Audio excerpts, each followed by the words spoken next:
जय श्री कृष्णा।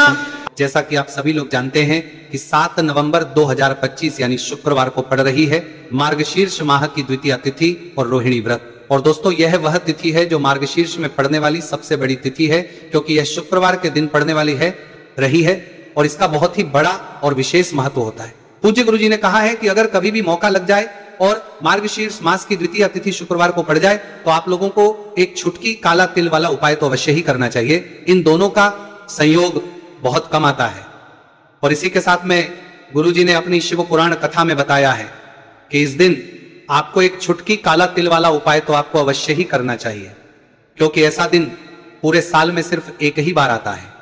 और दोस्तों आप सभी लोग जानते हो कि शुक्रवार द्वितीय तिथि का अगर सबसे बड़ा कोई उपाय है तो एक छुटकी काला तिल वाला उपाय है। तो दोस्तों शुक्रवार द्वितीय तिथि के दिन आप लोगों को इस एक छुटकी काला तिल वाला उपाय को जरूर करना है। बहुत सारे लोग होंगे जिन लोगों ने इस उपाय को ना किया हो, मतलब पूरा महीना निकल गया, उन्होंने किसी भी दिन इस एक छुटकी काला तिल वाला उपाय को ना किया हो। पर दोस्तों आपके पास एक आखिरी मौका बचा हुआ है जो कि 7 नवंबर शुक्रवार द्वितीय तिथि के दिन है। तो इस दिन आप लोगों को इस वाले उपाय को जरूर कर लेना है। भले ही आपने पूरे महीने भर इस उपाय को ना किया हो, पर अगर आप इस मार्गशीर्ष मास के शुक्रवार द्वितीय तिथि के दिन अगर इस वाले उपाय को कर लिया तो आपको इस उपाय को करने का वह फल मिलेगा जिसकी आपने कभी कल्पना भी नहीं करी होगी। इसीलिए आप लोग इस वाले उपाय को एक बार जरूर कर लेना है, ताकि आप लोगों के हाथ से यह मौका ना जा सके और आपको इस उपाय को करने का फल मिल सके। दोस्तों यह उपाय पंडित जी ने अपनी अभी के ही श्री शिव महापुराण की कथा में बताया है, जिस उपाय को आज हम आपको बहुत अच्छे से समझाने वाले हैं। वीडियो को देखने के बाद इस उपाय को समझने के लिए आपको कोई और वीडियो को देखने की जरूरत नहीं पड़ेगी। तो चलिए दोस्तों उपाय को शुरू करते हैं। देखिए यह इस मार्गशीर्ष मास के शुक्रवार द्वितीय तिथि के दिन ये इतना खास होता है, इतना महत्वपूर्ण होता है। देखा गया है कभी कभी बड़े बड़े पूजा पाठ अनुष्ठान से जो मनोकामना पूर्ण नहीं होते, वह मार्गशीर्ष मास के शुक्रवार द्वितीय तिथि के दिन एक छोटे से उपाय करने से ही आपकी मनोकामना पूर्ण हो जाती है। और बहुत सारे लोगों ने इस उपाय को किया भी है और उनको इसको करने का फल भी जरूर मिला है। अगर आप लोग भी इस उपाय को करना चाहते हैं तो आप इस उपाय को पहले अच्छे से समझ लेना, सुन लेना, उसके बाद करना, आपको इस उपाय का फल जरूर मिलेगा। और इस उपाय को कर लेने से आपके घर में चाहे किसी भी प्रकार की दुहक और समस्या क्यों ना चल रही हो, आपको उसका कारण भी नहीं पता है कि भाई ये समस्या किस कारण से चल रही है, उसका कुछ भी कारण हो सकता है, जैसे पितृदोष हो सकता है, किसी भी तरह का मंगल दोष भी हो सकता है। तो इस दिन आप लोगों को ये वाला उपाय कर लेना है। ये एक ऐसा उपाय है जिस उपाय को अगर किसी विशेष दिन पर किया जाए तो भाई उस विशेष दिन का जो है वो तो हमें मिलता ही मिलता है, पर हमने उस दिन पर इस उपाय को किया है तो हमें उससे भी बड़ा फल मिलता है, और फल बहुत जल्दी मिलता है, क्योंकि आप इस उपाय को बहुत ही बड़े और विशेष दिन पर कर रहे हो। तो चलिए अब उपाय के बारे में बात करते हैं। उससे पहले आप लोगों को यह जानना आवश्यक है कि आखिर यह उपाय किस समय करना है, किसको करना है और कैसे करना है। तो चलिए हम आगे आपको वीडियो में एक एक करके बता देते हैं। लेकिन उससे पहले अगर आप लोग हमारे चैनल पर पहली बार आए हैं या फिर मेरी आवाज आज पहली बार सुन रहे हैं तो हमारे चैनल को सब्सक्राइब जरूर कर लेना और इस वीडियो को लाइक करके कमेंट बॉक्स में श्री शिवाय नमस्तुभयम ओम नमः शिवाय जरूर टाइप कर देना। तो दोस्तों इस एक छुटकी काला तिल वाला उपाय को हमें इस शुक्रवार द्वितीय तिथि के दिन कैसे करना है, किसको करना है, किस समय करना है और कहां पर करना है, ये सारे सवालों के जवाब आपको इस वीडियो में मिल जाएंगे। और जो ये वीडियो देखेगा भाई उसको एक छुटकी काला तिल वाला उपाय जरूर करना चाहिए, क्योंकि इस दिन एक छुटकी काला तिल का भी बहुत ही बड़ा और विशेष महत्व होता है। और जब बात आ जाए एक छुटकी काला तिल वाला उपाय की तो ये सोने पर वाली बात हो जाती है, और ये एक बहुत ही बड़ा उपाय हो जाता है इस शुक्रवार द्वितीय तिथि का। तो अब दोस्तों इस एक छुटकी काला तिल वाला उपाय को आखिर करना किसको है, सबसे पहले हम लोग वो बात जान लेते हैं। तो देखो घर की जो बड़ी माताएं बहनें होती हैं, उन माताओं बहनों में से कोई भी एक बड़ी माता बहन इस वाले उपाय को कर सकती है। और दोस्तों अगर आप चाहें तो अपने घर में से सभी सदस्यों को भी इस उपाय को करवा सकते हैं। अगर किसी व्यक्ति की खुद की कोई मनोकामना है, खुद की कोई दुख और परेशानी है जो कि वह अपने लिए ही करना चाहता है, इस वाले उपाय को तो वह खुद अपने लिए भी कर सकता है। बाकी अगर कोई घर में से ऐसा है जो कि अपने पूरे घर परिवार की सुख और शांति के लिए ये वाला उपाय करना चाहता है तो भाई वो भी कर सकता है, उसमें भी कोई दिक्कत वाली बात नहीं है। कहने का मतलब यह है कि इस उपाय को हर एक सदस्य भी कर सकता है, और पूरे घर परिवार के सदस्य के लिए घर की बड़ी बहनों में से कोई एक माता बहन भी कर सकती है। माताएं बहनें अगर घर में उपस्थित ना हो या वह यह वाला उपाय ना कर पा रही हो तो फिर घर का कोई बड़ा सदस्य भी इस एक चुटकी काला तिल वाला उपाय को कर सकता है, चाहे फिर वो पुरुष ही क्यों ना हो, उसमें कोई भी दिक्कत वाली बात नहीं है। अब दोस्तों जो अगला प्रश्न निकल कर आता है वो ये आता है इस उपाय को लेकर कि आखिर इस उपाय को हमें किस समय करना है, बरदात सुबह के समय करना है कि शाम के समय करना है। तो देखो इस वाले उपाय को आप लोग सुबह भी कर सकते हो और शाम के समय प्रदोष काल में भी कर सकते हो। अब अगर आप पूछो कि भाई साहब सबसे उत्तम समय कौन सा रहेगा इस एक चुटकी काला तिल वाला उपाय को करने का, तो हम आपसे बस यही कहेंगे कि इस उपाय को आप सुबह के समय करेंगे तो ज्यादा बेहतर होगा। बाकी अगर प्रदोष काल शाम के समय भी करेंगे तो भी अच्छा होगा, उसमें कोई भी दिक्कत वाली बात नहीं है। तो अब दोस्तों जो अगली सबसे बड़ी और महत्वपूर्ण बात आती है वो ये आती है कि सुबह अगर हम उपाय को करेंगे तो हमें कितने बजे से लेकर कितने बजे तक के बीच में करना है, और शाम के समय प्रदोष काल में करेंगे तो हमें कितने बजे से लेकर कितने बजे के बीच में करना है। तो देखो सुबह जितनी जल्दी हो सके आप उपाय को करने की कोशिश करना। बाकी अगर किसी कारणवश लेट भी हो जाओ, थोड़ी देर भी हो जाए, तो 10 या 11 बजे तक भी आप उपाय कर लेना, पर 12 बजे से ज्यादा देरी ना हो, ठीक है, इस बात का ध्यान रखना। उसके बाद में दोस्तों अगर के समय प्रदोष काल की बात करें, प्रदोष काल का जो समय है होता है वो शाम के 6 बजे से शुरू हो जाता है। मतलब शाम के 6 बजे से लेकर 7 बजे के बीच का जो समय होता है ये समय प्रदोष काल का समय होता है। तो आप इस उपाय को 7 या 8 बजे के बीच में भी कर सकते हो। मतलब शाम के 6 बजे से रात 8 बजे के बीच में आप कभी भी इस वाले उपाय को कर सकते हो, उसमें कोई भी दिक्कत वाली बात नहीं है। देखिए आज के इस पूरे वीडियो में हम आपको 3 चमत्कारिक उपाय बताने वाले हैं। ये तीनों ही उपाय बहुत खास और बहुत ही विशेष होने वाले हैं। तो चलिए दोस्तों जान लेते हैं गुरुजी द्वारा बताए गए पहले उपाय के बारे में। देखिए ये उपाय आपको अपने परिवार के लिए करना है। यदि आप चाहते हैं कि आपका परिवार का प्रत्येक सदस्य तरक्की करे, उन्हें हर कार्य में सफलता की प्राप्ति हो, तो आपको यह उपाय करना है। तो देखिए इस उपाय को करने के लिए आपको एक आटे का दीपक लेना है। आपको अपने ही घर पर एक एक आटे का दीपक प्रकार से तैयार कर लेना है।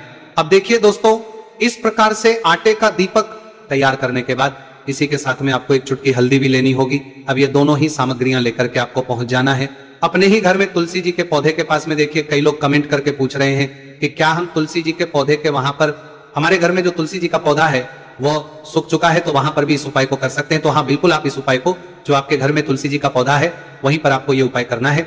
देखिए सबसे पहले तो आपको ये जो उपाय है सूर्यास्त के बाद यानी कि रात्रि के समय में ही करना होगा। अब देखिए सबसे पहले आपके पास जो एक चुटकी हल्दी है उसे आपको तुलसी जी के पौधे में डाल देना है।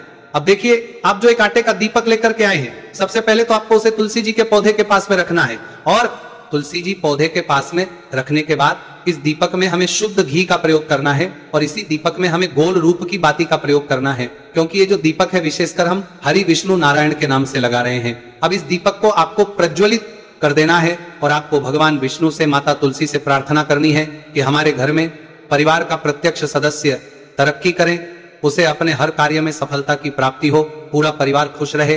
हे भगवान नारायण आप हमारे परिवार की रक्षा करना। अब देखिए दीपक को प्रज्वलित करने के बाद आपको तुलसी जी के पौधे के नीचे यदि तुलसी जी का पत्ता गिरा हुआ पड़ा है तो उसे आपको उठा लेना है। आपको ध्यान रखना है तुलसी जी के पौधे से पत्ता तोड़ना नहीं है, नीचे गिरा हुआ है तो उसे आपको उठा लेना है। अब देखिए आपके घर में भगवान विष्णु की, भगवान श्री राम की, या फिर भगवान श्री कृष्ण की यानी कि श्री विष्णु के किसी भी अवतार की प्रतिमा लगी हुई है, तो वहां पर आपको जाना है और आपको थोड़ी सी चीनी या फिर मिश्री आपके घर में हो तो उनका भोग आपको भगवान विष्णु के सामने लगाना है, और जो आप तुलसी जी का पत्ता लेकर के आए हैं उसे भी आपको उसी भोग में डाल देना है। अब देखिए थोड़ी सी देर इस भोग को वहीं पर रखे रहने देना है, और फिर इस भोग को आपको अपने घर के परिवार के प्रत्येक सदस्य को प्रसाद स्वरूप प्रदान करना है। यकीन इस उपाय को करने से आपके परिवार का प्रत्येक सदस्य हमेशा तरक्की पर रहता है और आपके परिवार में हमेशा खुशियां बनी रहती हैं। तो इस प्रकार से आपको पहला उपाय कर लेना है। अब हम जानते हैं दूसरे उपाय के बारे में। देखिए ये जो उपाय है विशेषकर धन की प्राप्ति के लिए है, मां लक्ष्मी को प्रसन्न करने के लिए है, और विशेषकर शुक्रवार द्वितीय तिथि की रात्रि में ही आपको यह उपाय करना है। देखिए सामने आपको एक दीपक दिखाया जा रहा है, तो आपको एक दीपक लेना है। दीपक आप मिट्टी का भी ले सकते हैं, आटे का भी ले सकते हैं। अब देखिए इस दीपक में आपको शुद्ध घी का प्रयोग करना होगा, और इस दीपक दत्त में आपको विशेषकर मोली वाला जो धागा आता है, लाल रंग का कलावा का धागा जिसे हम कहते हैं, उसकी बाती आपको इस दीपक के अंदर प्रयोग करनी है, यानी कि लंबी बाती का आपको इस दीपक के अंदर प्रयोग करना है। अब देखिए ये जो दीपक है आज रात्रि में लगभग 8 बजे के लगभग आपको ये जो दीपक है तुलसी जी के पौधे के पास में प्रज्वलित कर देना है। दीपक की जो बाती है उसका मुख आपको उत्तर दिशा में रखना है, इस बात का ध्यान रखना है। और आपको ओम महालक्ष्मी नमः इस मंत्र का लगातार जाप करते रहना है। देखिए इस मंत्र का आपको 11 बार या फिर 108 बार जाप करने के बाद तुलसी जी के पौधे के नीचे से थोड़ी सी मिट्टी उठानी है। देखिए आपको पता है कि अभी मार्गशीर्ष के पवित्र दिन चल रहे हैं और मार्गशीर्ष मास के दिनों में यदि आप शुक्रवार द्वितीया तिथि के दिन तुलसी जी की मिट्टी रात्रि के समय में लेते हैं तो इससे आपके जीवन के जो सारे संकट है वह समाप्त होते हैं। अब देखिए आपको एक गिलास लेना है, उसमें आपको जल भरना है और जो आपने तुलसी जी की मिट्टी ली है सबसे पहले तो उसे आपको उससे गिलास के अंदर डाल है और इसी के साथ में आपको एक चुटकी हल्दी भी उस पात्र के अंदर डालनी है। अब देखिए इस जल का छिड़काव आपको अपने पूरे ही घर में करना है। देखिए जल का छिड़काव आपको अपने घर के प्रत्येक कोने में करना है, मुख्य द्वार पर करना है, प्रत्येक कमरे में करना है। केवल अशुद्ध स्थानों को आपको छोड़ना है, बाकी आपको प्रत्येक कोने में प्रत्येक कमरे में जहां आप धन रखते हैं चाहे रसोई घर हो वहां पर आपको इस जल का छिड़काव करना है। और जल का छिड़काव करते समय आपके मन में यही भाव रहना चाहिए कि माता लक्ष्मी की कृपा से हमारे जीवन में हमेशा धन धान्य के भंडार भरे रहे और जीवन में जो भी संकट है कष्ट है वो सभी दूर हो। इस प्रकार से कामना करते हुए सुंदर भाव के साथ आपको ये उपाय करना है। देखिए इस उपाय को करने से घर का जो दुर्भाग्य है वो दूर होता है, तो इसीलिए आपको शुक्रवार द्वितीया तिथि की दिव्य रात्रि में यह उपाय करना है। अब दोस्तों हम बात कर लेते हैं तीसरे विशेष और अंतिम उपाय के बारे में। देखिए इस इंडिया करना है इस इजरा तिथि की दिव्य रात्रि उपाय के माध्यम से भगवान विष्णु और माता लक्ष्मी दोनों ही प्रसन्न होने वाले हैं। तो देखिए इस उपाय को करने के लिए सबसे पहले तो आपको दीपक लेने हैं। दीपक आपको 2 लेने होंगे। आप चाहे तो दोनों ही दीपक मिट्टी के भी ले सकते हैं, दोनों ही दीपक शुद्ध आटा मनकर उनके भी तैयार कर सकते हैं। अब देखिए दोनों ही दीपक के अंदर आपको शुद्ध घी का प्रयोग करना होगा। अब देखिए 2 दीपक हैं, उनमें से आपको एक दीपक के अंदर गोल बाती का प्रयोग करना है और एक दीपक में आपको लंबी बाती का प्रयोग करना है। देखिए लंबी बाती वाले दीपक के अंदर आपको लाल बाती का प्रयोग करना है, जो मोली वाला धागा आता है कलावा का, उसी की बाती का आपको प्रयोग करना है। अब देखिए इसी के साथ में आपको एक चुटकी हल्दी लेनी है और एक चुटकी आपको काले तिल लेने हैं। अब देखिए दोस्तों ये उपाय भी आपको विशेषकर रात्रि के समय में ही करना होगा। तो देखिए सबसे पहले तो आपको ये जो सभी सामग्रियां हैं तुलसी जी के पौधे के पास में लेकर के पहुंचना है।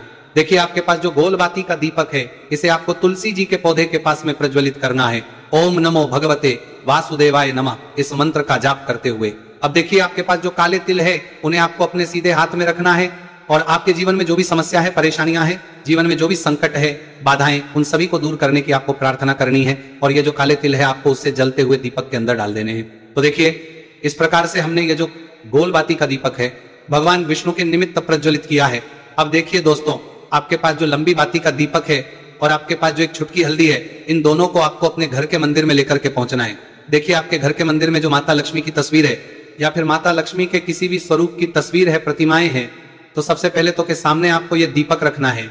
दीपक के नीचे आपको चावल या फिर अनाज के कुछ दाने अवश्य ही रखना है। देखिए सबसे पहले तो आपको ये जो दीपक है इसे माता लक्ष्मी जी के सामने प्रज्वलित कर देना है। अब देखिए आपके पास जो एक चुटकी हल्दी है इसे आपको जलते हुए दीपक के अंदर डाल देना है और आपको ओम महालक्ष्मी नमः या फिर ओम नमो भगवते वासुदेवाय इस मंत्र का जाप करना है।